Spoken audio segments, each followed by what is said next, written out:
Labas vakaras, nors už lango naktis, bet su jumis vis tiek sveikinasi basketinių žurnalistas ir TV3 sport komentatorius Jonas Lekšas. Krepšinis niekur nedingsta, eilinė savaitė Eurolygoje, pati kulminacija jau prieš akis ir pradedu nuo pirmosios dvikovos, kurią šią savaitę žiūrėsiu. Ketvirtadienis Kauno Žalgiris prieš Tel Avivo Maccabi. Nieko naujo, eilinė savaitė, eilinis Žalgirio finalas. Rezultatai dėliojasi taip, kad Žalgiris pralaimėti nebegali, kovoja dėl aštuntuko, bet kokiu atveju tai yra fantastiškas sezonas, bet vyšnia ant torto būtų, jeigu Kazio Maksvyčio kariauna patektų į atkrintamasis ir viskas yra praktiškai jų rankose. Praėjusią savaitę nuleista ant žemės karščiausia Eurolygos komanda Monako, šią savaitę naujas uždavinys nuleisti kitą karščiausią dabartinę Eurolygos komandą Tel Avivo Maccabi. 6 pergalės iš eilės ir mane išties gąsdinam Tel Avivo Maccabi formą pasiutusi, jie dar nėra užtikrinę vietos atkrintamosios ir tikrai atvyks į Kauną motyvuoti. Tai yra pirmas puolimo reitingas ir pirmas gynybos reitingas vidutiniškai per 6 rungtynių seriją. Šią per ją Maccabis fiksuoja 90 taškų vidurkį ir bijau Maccabio, tai Vaidas Boldvinas antroje sezono pusėje yra rezultatyviausias Eurolygos žaidėjas ir tikrai tai nėra paranki komanda Žalgiriui, kuri nežaidė to sisteminio krepšinio, bet labai tikiu ir Žalia Sirgalių jūra, kur Žalgiris žaidžia rekordiškai šį sezoną, iškovota 12 pergalių, patirti vos 4 pralaimėjimai ir galvoju, kad viską darys ta Žalia jūra ir žalgiriečiai, kad sezonas namie prasitęsų, tai yra paskutinės reguliariojo sezono rungtynės namie Nemuno saloje. Visi nori Žalgirį matyti atkrintamosiose ir tai bus tikrai žūtbūtinis mačas ir aš prognozuoju, kad Žalgiris išplėš pergalę sudėtingoje kovoje, nepraleidęs 80 taškų. Tas pats ketvirtadienis ir niekur nesitraukiu nuo Eurolygos. Stambulo derbis, Fenerbahčė prieš Anadolu Efes, tikrai Eurolygos klasika, Itudis prieš Erginą Tamaną ir abi komandos yra pastatytos prie sienos. Niekas negalvojo prieš sezoną, kad tokiose situacijose bus šie klubai, tai buvo vieni iš favoritų laimėti Eurolygą ir jeigu prie Anadolu Efes feilų mes pripratome, tai Stambulo Fenerbahčė yra arti to, kad irgi būtų už atkrintamųjų zonos pastaruosius 2 mačus pralaimėję per dvigubą Eurolygos savaitę ir Fenerbahčė yra būtina pergalė, taip pat būtina ir Stambulo Anadolu Efes, kuri pirmąjį tarpusavio mačą pralaimėjo 9 taškais.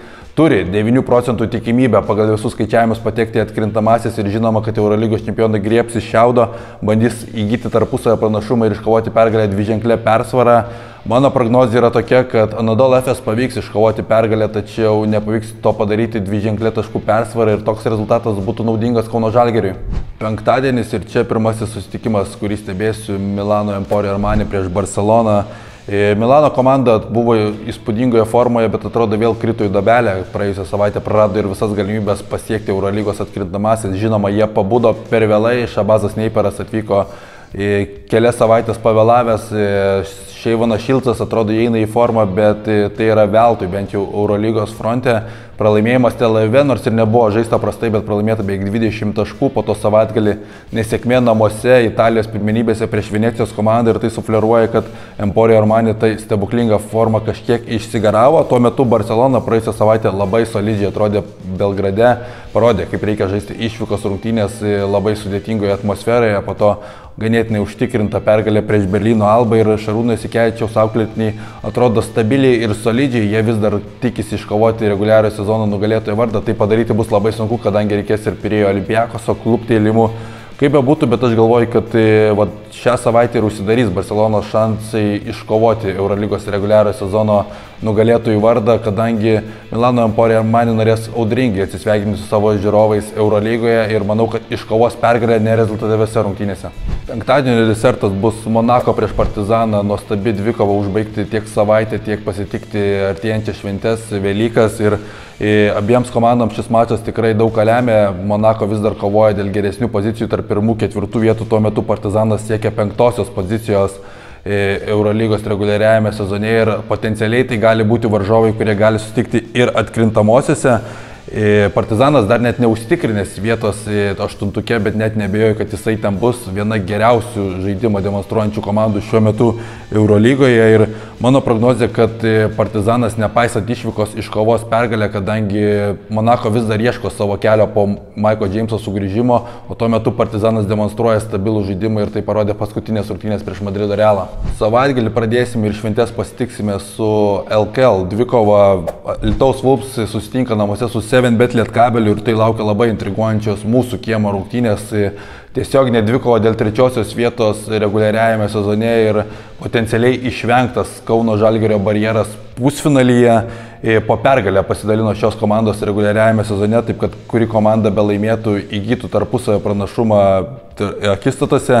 Lietkabelis žinoma jau galvos kažkiek ir apie Europos taurės aštuntfinalio susitikimą su Paryžiaus klubus, tad jiems bent jau šiuo metu yra ganėtinai sunku žaisti per abu frontus ir vienodą gerą formą demonstruoti, nors pastaruoju metu Nenado Čanako auklėtinių žaidimas tikrai palieka įspūdį, rezultatyvus, gražus, žaidėjai vienas kitą vis geriau supranta. Tuo metu Alytaus Wolves su naujų strategų Kęstučiu Kemzūra pradėjo pergalę šį naują etapą Jonavoje, bet žaidimas ten nebuvo užtikrintas, ypatingai pirmoje rungtynių pusėje, ir normalu, kad bent jau dabar žaidėjai atrodo motyvuoti, kovoja dėl savo geresnių padėčių komandose, nori įrodyti savo vertę ir užsitarnauti daugiau minučių. Tai tas turėtų jaustis ir pačiame žaidime, kai kurie krepšininkai gali atrodyti netgi perdegę. Galvoju, kad šiose rungtynėse būtent tos brandos ir patirties gali kažkiek pritrūkti prie naujo trenerio ir prognozuoju čia sudėtingą pergalę Nenado Čanako kariaunai. Atsisveikinu, palieku jūs su šventėmis, linkiu gražių Velykų, o dabar dar iki tų švenčių padarykite vieną gražų dalyką, laikinkit, komentuokit, subscribinkit ir iki kito pasimatymo.